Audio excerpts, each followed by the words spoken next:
What is going on, guys? Welcome back to the channel. In today's video I'm going to be showing off the red Supernova Dragon, which is the newer card that came out in Ghost from the past.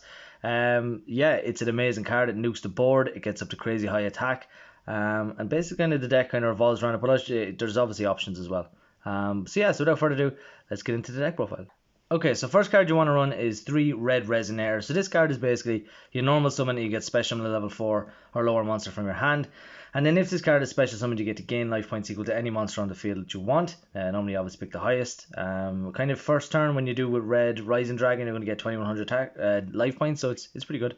So yeah, the next card is Crimson Resonator. So this one came out in Eternity Code, and this one kind of, if you control no monsters, has a Cyber Dragon effect. You can special summon itself, and if you control exactly one Dark Synchro monster, you can special summon 2 Resonator monsters from your hand or deck. So this is the main way we're going to be getting out Red Supernova Dragon. So basically what you do is you summon Red Rising Dragon. If you have this, you special summon this, special summon a level 4 monster, go into Red Rising Dragon. Red Rising Dragon then special summons itself from the graveyard.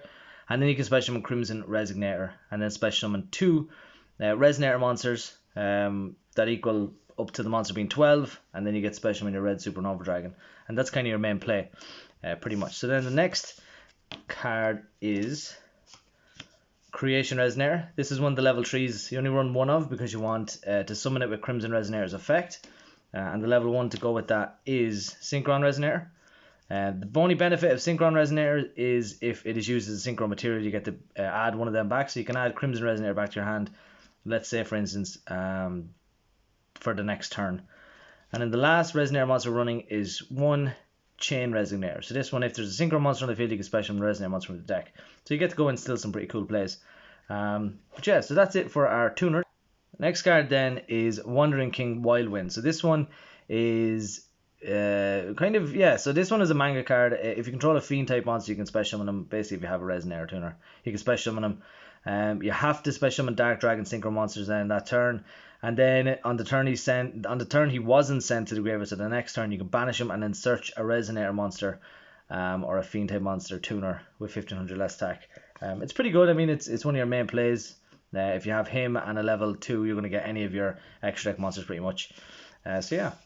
The next card is Witch of the Black Forest, and what this card is basically another thing. You normal summon it, but with the likes of Red Resonator, Crimson Resonator, you want to special summon them first. So this card, if it's sent to the graveyard, you get to add a monster with 1500 less defense from your deck, which is pretty much your whole deck, as far as I can see. Yeah, pretty much your whole deck. So whatever your combo piece you're missing, whether it be a tuner or a fiend type monster, you can search that, and then use it for the next turn.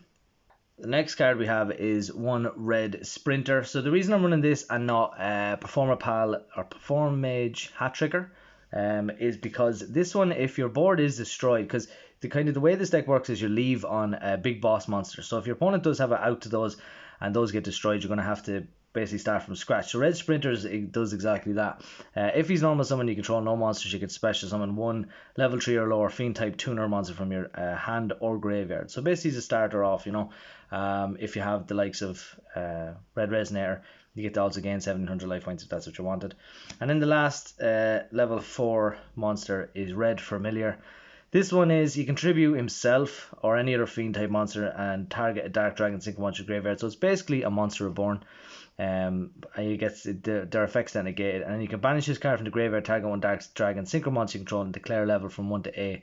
That monster becomes a level until the end of that turn. So yeah, a bit of level manipulation there as well, just depending on what you want to go for.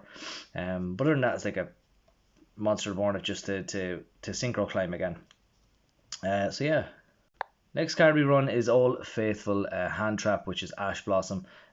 This is just every deck kind of has some way of searching through their deck. So this one just stops that. It seems to be the only one really. A lot of people are using Skullmeister now. It seems to chop and change between hand traps, but this one seems to be the only one that actually stays main decked. So that's it for all of the monsters. Now let's get into the traps. Next card we run is Resonator Call. 3 Resonator Calls. So basically all this does is add a Resonator from your deck to your hand. And then the card that goes with that hand in hand is Resonator Command. And what this card does is you can discard a Resonator and add a level 4 lower fiend monster from your deck to your hand. So basically you're just searching all your combo pieces for the next turn. Pretty much if you have a tuner and a monster, you're going to go into any one of your bigger boss monsters. And it's just that simple, and we'll show you the bigger boss monsters next. Okay, so this may seem like a strange little tech choice, but this is Performapal Popper Up. And basically what this card does is you can send up to 3 cards from your hand to the graveyard and then draw that many cards. And then you lose life points equal to the many cards in your hand. Now there is a pendulum effect, but obviously this isn't a pendulum deck. But yeah, so pretty much it's just a way to get into your combo pieces. You might lose 4,000 life points, but if you get to set up your board well enough, it's kind of game winning. Obviously use as much cards you have in your hand first, and you lose less life points. But a lot of the time I only lose about 2,000 life points, but sometimes the benefits pay off depending on what kind of big monster you bring out, especially if you're leaving on Red Supernova Dragon. Your opponent doesn't have many outs to it, so sometimes the life point change is okay. Okay, so next for the one-ofs is the one Monster Reborn. It's just reliable. If you have the likes of Harpy's Feather Duster, change it for that. Or Raigeki, you can change whatever you want. But I just like Monster Reborn because like that I can keep going into synchro climbing, or I can get something my opponent has that's maybe a bit stronger than mine that was destroyed.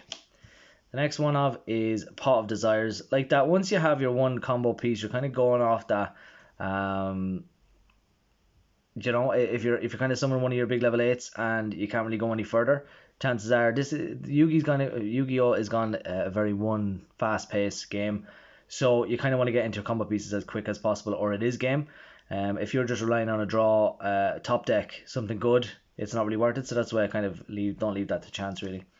The next one is Call by the Grave. I mean, it's used mainly for hand traps, banishing hand traps from the graveyard after they've been used. But it does have other effects as well, especially if your opponent is going to summon something from the graveyard, you can just get rid of and problem them. So I still think it's a good card, and I am kind of sad to see it went to 3 a long time ago now, but still.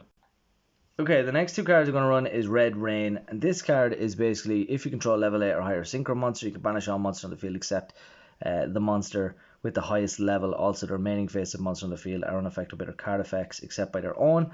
And then an end of this turn, if the dragon synchro monster you synchro summoned to your field while this card in your graveyard, you get to add it back to your hand. So basically, if you end with this and the likes of Red Supernova Dragon or any of your level 8s, you're kind of going to get 2 board wipes, which your opponents sometimes find it very, very hard to come back from. So yeah. Okay, so I feel like this lot is really just for staple cards. So I've kind of left the last 6 cards up to kind of your own interpretation. But this is just what I've played now. But I have been chopping and changing. Like if you wanted to add some evenly matched or impermanents instead of these cards, work away. There's 6 cards to make whatever kind of deck you want. If you wanted to add some Nibiru's or Prankotrops, work away. But these are just the one I'm using. So this is Cypher Gear Gamma. If like that your field is empty or even first turn, it is a good card because you get to negate an effect, destroy it, and then special with this, and then obviously get the banish at the end of the turn or whatever.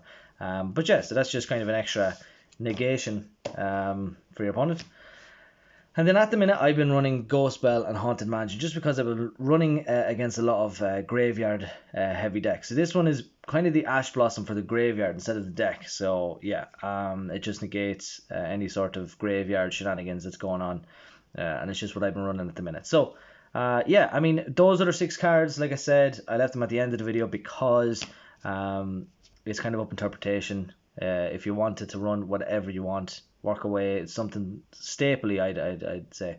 If you wanted some more hat trickers or more tuners, work away as well. But these last 6 are kind of just to whatever the meta is playing at the minute. Yeah. Okay, so for the pièce de résistance in the very end is this extra deck, and it's what makes the deck. The deck's kind of nothing without it. So this is Red Rising Dragon, probably one of the best kind of combo pieces for your deck, and it needs to kind of go off as well, I suppose. But it kind of gets all your plays. It's what makes it very, very easy to go into all of your extra deck. So basically what it does is if you control, if it's got a synchro summon, you can target a Resonate monster, you ever special summon it. It also has an additional effect that it can banish itself and special summon 2 level 1 Resonate monsters from the graveyard. That's pretty much all it does. Okay, the next card is Void Ogre Dragon. This is one from Callan Kessler. But this one is a Dark Tuner and one non-tuner synchro monster. Non-tuner monster, sorry. So if you have no cards in your hand like that, you've ended on this card, you just get to quick effect, negate the activation of a spell or tap card, pretty much. It's a really, really cool card as well. And it's what I'll do first turn if I have to end on something crappy first turn. If I can't get into Red Supernova Dragon, I'll end on Void Ogre or Beals, which I'll go into now. But yeah, it's just a good way to end on something rather than Scarlet, because Scarlet can just be very easily destroyed. So next one is Beals, same level 8 dragon. It requires 1 Dark Tuner and 1 non-tuner monster. It can be destroyed by battle or card effects, and while you take damage from attacks involving this card or from an opponent's card effect, this card gains that equivalent damage deduct. So it's very good to just end on one of these because your opponent can find it hard to get over these. If you have no cards in your hand and your opponent's kind of playing a very heavy spell and trap card deck, especially like maybe second game or something, then it's a nice little negate. And then with this one, obviously, it just can't be destroyed. I mean, a non-target removal firing off, but it's a good little thing to have on. It's a good like monster to have on the field, I suppose. Okay, the next one is Hot Red Dragon Archfiend. I still can't find myself taking this out of the deck. It's still very, very good. If your opponent has lots of face-up attack position monsters, this one just is a board wipe. You can destroy all face-up attack position monsters on the field, and it's non-targetable, which is very, very good. The next card is probably still one of, well, it probably is my favourite, artwork-wise and everything. And in fact, it was in Archfiend, it was really good. So this is Scarlet Red Dragon Archfiend. This one is another board wipe except for everything that's under 3000 attack. Everything it destroys, then your opponent loses 500 life points. Very, very nice. It's kind of one of your combo pieces. You have to go into it, so it's better to kind of run through it. You could be running the original, but obviously Scarlet is just that a little bit better. This counts as the original as well, which is not too bad. Okay, another one of the best cards is Hot Red Dragon Archfiend Abyss. This one is just a negation. If I'm going to end on something as well, I suppose I'm just going to end on this. It's a free negate. You can negate one face-up thing on the field. So if your opponent activates something that is detrimental to their play, sometimes they can't get over it. I mean, if they have like multiple disruptions, fair enough, they're going to beat you. But other than that, it's just a really good card. It has a secondary effect that if it inflicts battle damage, you can special summon a Resonator or Tuner monster from the graveyard, which is really nice. So you could get the likes of Red Resonator, and again 3200 life points, which is really nice. The next one we're going to run is Hot Red Dragon Archfiend Bane. This one is what you go into next. Basically what it does is, instead of just leaving you with this, you get to summon this, and if you have another Resonator on the field, you contribute it and then special back Abyss from the graveyard, which is really nice. So you get 2 big beat sticks onto the field. This one has another additional effect as well, that if it attacks and inflicts damage, you can special 1 Resonator monster from the graveyard and then 1 from the deck with the same level, pretty much. So yeah.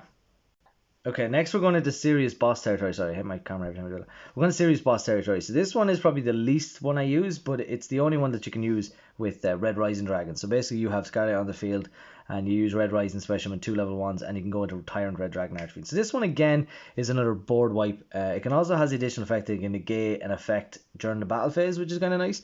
But yeah, it just destroys all the cards in the field for the rest of the turn. Your opponent's monsters you control cannot attack except for this one. Pretty much, that's it.